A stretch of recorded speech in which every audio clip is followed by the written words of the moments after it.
que contigo yo escogí. Ahora mi corazón te sufrí. Bien simple lang iyo te pedí. Natatandaan mo pa ba katropa ang bandang Maldita na nagpasikat ng kantang Porke na nagpaluha sa milyong-milyong mga broken-hearted? Marahil minsan mo na napakinggan ng kantang Porke na sumikat noong taon 2011 na kabilaan mong maririnig sa mga radio station at sa mga pampublikong mga sasakyan gaya ng bus, jeepney, pati na rin sa taxi. Madalas kinakanta din ito sa mga okasyon kapag may karaoke ka katropa.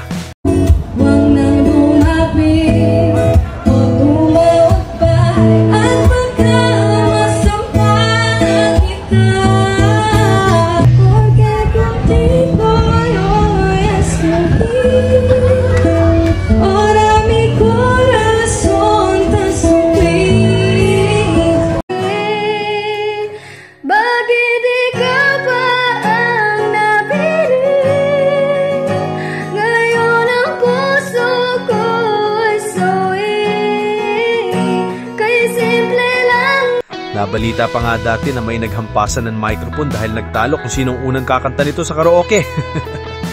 Joke lang katropa, masyado kang seryoso eh.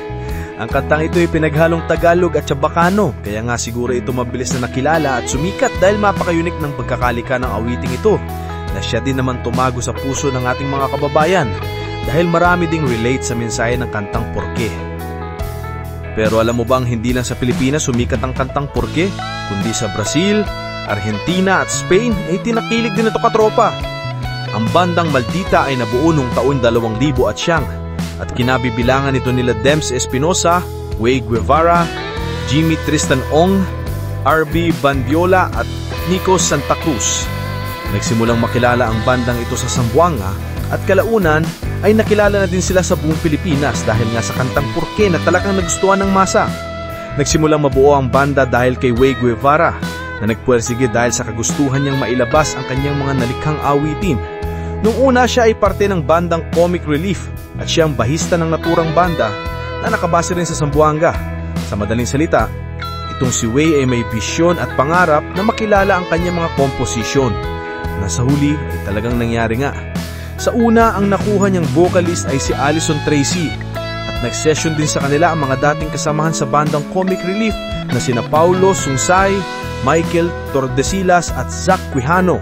Nagpatuloy ang banda sa pagtuktok sa iba't ibang bars at maging sa mga piyestahan sa dahilang gusto nila makaipon ng sapat na pera para makapag-record sa studio at nagawa nga nila yung katropa. Pero sa anumang kadahilanan, kailangan umalis sa banda ni Alison at dito na nga nagsimula na kinuha ni Way na bokalista ang kaibigan niyang si Francel De Leon. At dahil kailangan pa nila ng isa pang bokalistang babae, nirekomenda naman ni Francel ang kaibigan nito si Dems Espinosa. Nagsimula silang mag-record at mag-upload sa YouTube kung saan dalawa silang vokalistang magkaibigan. At doon isa-isa na rin nilang nakilala sina RB Bandiola, James Medina, Jesser Season at Mad Nubhan.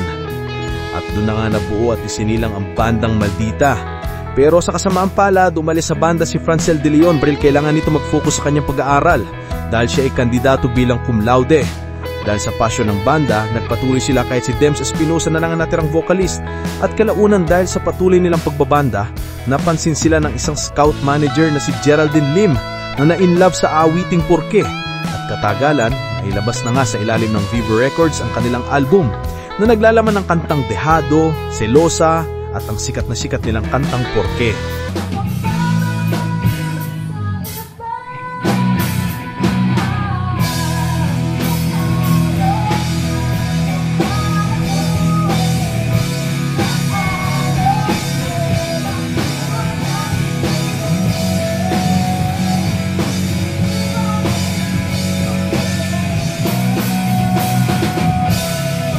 Kabilaan ng mga naging guesting nila sa mga kilalang TV shows. Kalaunan nagpalit ng pangalan ng banda na tinawag nilang Unika at nag-release pa sila ng mga kanta. Pero hindi na ganun kainit ang pagtanggap ng masa sa kanila dahil doon nagpa siya ang grupo na magpahinga muna noong taon 2015. Tuluyan na nga silang nag-disband.